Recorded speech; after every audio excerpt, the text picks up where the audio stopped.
अंकुर जी से। अंकुर जी, आप कृपया अपना प्रश्न पूछिए। आदरणीय अध्यक्ष जी, नमस्कार। जी।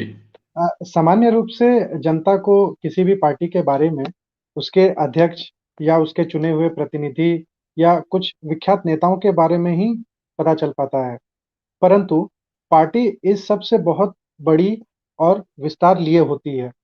कृपया भाजपा राजस्थान के संगठन के बारे में हमें विस्तार से बताइए, ताकि हमारे दर्शक जो हैं, राजस्थान का भाजपा का जो संगठन है, उसको और अच्छी तरीके से समझ पाएँ।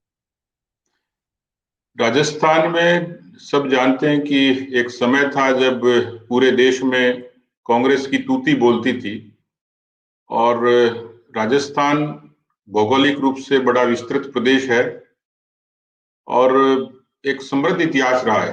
राजपूताना से लेके उसके बाद आजादी का आंदोलन, तो स्वाभाविक तौर पर उस समय नेहरू काल था और नेहरू जी की तूती बोलती थी, कांग्रेस का बोलबाला था, तो वैचारिक रूप से पूरे तरीके से राजस्थान भी कांग्रेस के उस आवरण से आच्छादित था। लेकिन राजस्थान में फिर भी कहीं न कहीं, क्योंकि राजस्थान के लोग प्रतिक्रियावादी भी हैं, स्वाभिमानी हैं, इसलिए उस जमाने में भी कांग्रेस के उस एक पक्ष के खिलाफ भी और जमींदारों में, किसानों में, नौजवानों में ये रिएक्शन होती थी। यहाँ पर किसानों के बड़े आंदोलन हुए, आर्य समाज का एक अच्छा व्यापक प्रचार प्रसार था और राष्ट्रीय स्वयंसेवक संघ और इसके आनुषंगिक संगठनों का भी धीरे धीरे काम था यहाँ। तो ये जरूर है कि राजनीतिक तौर पर कांग्रेस के धारा और विचार से निकले हुए लोग बाद में विपक्ष के नाते खड़े हुए, लेकिन भारतीय जनसंघ की उपस्थिति 1952 में दर्ज हो गई थी। पहली बार हमारे आधा दर्जन विधायक बने और कालांतर में धीरे धीरे 57 में हमारी अच्छी संख्या हुई, अच्छा मत प्रतिशत हमें मिला। उसके बाद 67 में जब संयुक्त सरकारें बनी, उसमें भी एक अच्छी तादाद यहाँ पर भारतीय जनसंघ की थी राजनीतिक तौर पर। संगठन के तौर पर हमारा बहुत विस्तार नहीं था, क्योंकि लोग कहते थे कि जनसंघ ये शहरों की पार्टी है, कुछ चंद बिरादरियों की पार्टी है। लेकिन एक राजनीतिक बदलाव जो बड़ा आया वो आपातकाल था। आपातकाल का एक बड़ा संघर्ष हुआ और जैसे मैंने कहा कि राजस्थान के लोग स्वाभिमानी हैं, प्रतिक्रियावादी थे, तो राजस्थान में उस आपातकाल के आंदोलन ने और यहाँ पर एक मजबूत विपक्ष की नींव भी डाली और कांग्रेस के खिलाफ लोगों का जो एक भय था वो खत्म किया और कांग्रेस के खिलाफ एक वैचारिक तौर पर भी लोगों का बड़ा जुड़ाव हुआ। लोगों ने धीरे धीरे समझना शुरू किया कि केवल एक पक्ष नहीं, दूसरा पक्ष भी हो। तो 77 में यहाँ पर जब जनता पार्टी का आगाज हुआ और देश में जब मोरारजी भाई की सरकार बनी थी, तब हमारे जनसंघ के वरिष्ठ नेता थे स्वर्गीय भैरों सिंह शेखावत जी, वो पहली बार मुख्यमंत्री बने। ये पहला एक ऐसा अवसर था आजादी के बाद जब किसी विपक्षी दल को, विपक्षी विचार को यहाँ मान्यता मिली थी। बीच के कालखंड में क्योंकि कांग्रेस का सत्ता, धनबल, मशीनरी, ये सब चीजें उनके पक्ष में होती थी और इसलिए एक लंबे अरसे तक जमीनी तौर पर ग्रास रूट के संस्थाओं पर वो काबिज रहे, पंचायती राज में, सहकारी संस्थाओं में, निकायों में। लेकिन फिर भी शहरी क्षेत्रों में भारतीय जनता पार्टी के विचार को और एक तरीके की मान्यता धीरे धीरे मिलती चली गई। 90 के दशक में राजस्थान में एक अभिनव प्रयोग हुआ स्वर्गीय भैरों सिंह शेखावत जी के समय, और उससे पहले जिस जनता पार्टी की सरकार का मैंने जिक्र किया, उस समय पंडित दीनदयाल उपाध्याय जी की प्रेरणा से अंत्योदय की योजना के आधार पर यहाँ एक काम के बदले अनाज योजना शुरू हुई। वो भारतीय जनसंघ की नीति पत्र का एक ऐसा व्यवहारिक पक्ष था जिसके आधार पर गरीब लोगों को काम के बदले अनाज मिलना शुरू हुआ और एक मान्यता मिली कि बीजेपी के लोग जमीनी तौर पर लोगों के हमदर्द हैं और उनकी समस्याओं को भावनात्मक रूप से समझते हैं और समाधान करते हैं। अनेकों ऐसी नीतियां बनी धीरे धीरे कि जिसके आधार पर लोगों का भरोसा बढ़ा और हमारा विस्तार होता चला गया। जनता पार्टी में जनसंघ एक बड़ा घटक था और इसलिए स्वाभाविक तौर पर हमें नेतृत्व मिला ही था। उसके बाद में 80 का जो कालखंड था, क्योंकि इंदिरा गांधी जी की वापसी हुई तो राजस्थान में भी बिल्कुल ऐसा ही हुआ कि 25 की 25 लोकसभा सीटें, विधानसभा में प्रचंड बहुमत, ये सब हुआ।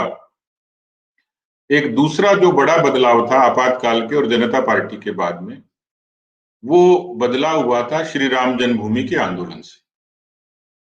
जैसे गांव-गांव से शिलाएं एकत्रित हुई, तो उस समय राजनीतिक पूरी जड़ता टूट गई, अवरोध टूट गए और एक इस किस्म का राजनीतिक जागरण भी हुआ साथ-साथ, सामाजिक और धार्मिक आंदोलन के साथ-साथ लोगों में एक जागरूकता पैदा हुई और गांव-गांव तक लोगों ने शिला पूजन के कार्यक्रम में हिस्सा लिया और एक 1989 में इस तरीके से एक बड़ा बदलाव आया और हमें लोकसभा में अच्छी एक सफलता मिली, विधानसभा में अच्छी सफलता मिली और 90 के दशक में जब माननीय अटल बिहारी वाजपेयी जी का व्यक्तित्व बड़ा हुआ, धीरे-धीरे पार्टी का विस्तार देश में हुआ, नेता उभरने शुरू हुए, उसका असर प्रदेश पर भी हुआ। जब हमारी सरकार थी 90 में, 90 से 93 में, पहली बार हमारी सरकार बनी, अपनी बीजेपी की सरकार बनी, खुद के बूते पर बनी। हमारा बहुमत तो नहीं था, लेकिन हमने निर्दलियों के सहयोग से सरकार बनाई।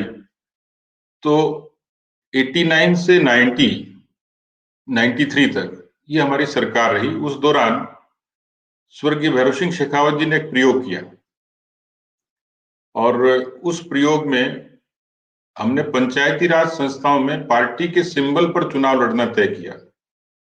उस समय तक पंचायती राज में बीजेपी का दखल नहीं था और बीजेपी केवल शहरों की पार्टी मानी जाती थी और पंचायती राज में एक तरफा कांग्रेस का पक्ष होता था। तो जब चुनाव चिन्ह नीचे तक पहुंचा तो लोगों में पोलराइजेशन हुआ, ध्रुवीकरण हुआ।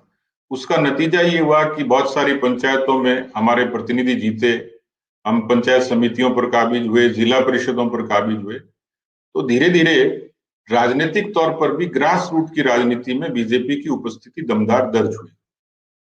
उसके बाद फिर 93 से 98 तक हमारी सरकार थी। उस सरकार ने राजस्थान को बीमारू प्रदेश कहा जाता था। राजस्थान जो देश की इकोनॉमिक इंडेक्स है उसमें बहुत नीचे आता था, योजनाएं ठीक से क्रियान्वित नहीं होती थी, पेयजल से, स्वास्थ्य से, स्कूल से, शिक्षा से, सड़कों से, बिजली से, इससे पूरा प्रदेश त्रस्त था।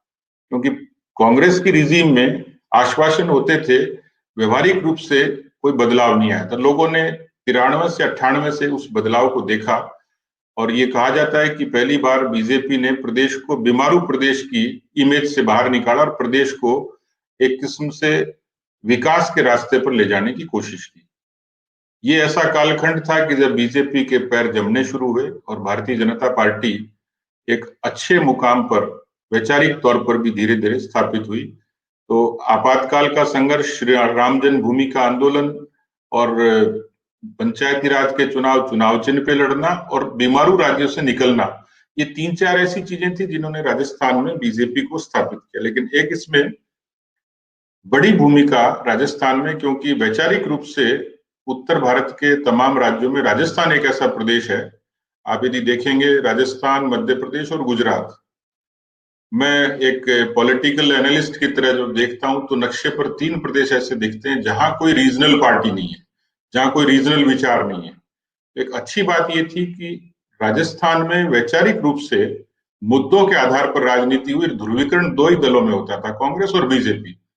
ये हमें सुविधा थी और इसलिए हमारे विचार को कांग्रेस के मुकाबले मान्यता मिलती चली गई और यही कारण है कि आज धीरे धीरे हम लोग उसके बाद फिर 2003 में बहुमत से काबिज हुए, 13 में काबिज हुए। तो राजनीतिक तौर पर मैं कह सकता हूं कि अब भारतीय जनता पार्टी मुद्दों के आधार पर, काम के आधार पर पूरे देश में एक अच्छी पहचान लिए हुए और प्रदेश में भी अब भारतीय जनता पार्टी, जिसमें आनुषंगिक संगठनों का बड़ा योगदान है, जैसे मैंने विद्यार्थी परिषद का जिक्र किया, बीएमएस का जिक्र किया, वीएचपी का किया, तो लगभग ऐसे हमारे वनवासी कल्याण आश्रम, तो अनेकों ऐसी शिक्षक संघ, तमाम ऐसी संस्थाएं भी हैं जिनका वैचारिक सहयोग हमें मिलता रहता है। तो ये कारण है कि हमारे पीछे एक वैचारिक ताकत भी जुड़ी रहती है, इसलिए हमारी संगठनात्मक ताकत भी बढ़ी, हमारी वैचारिक ताकत भी बढ़ी, हमारा राजनीतिक धरातल पर भी बढ़ा।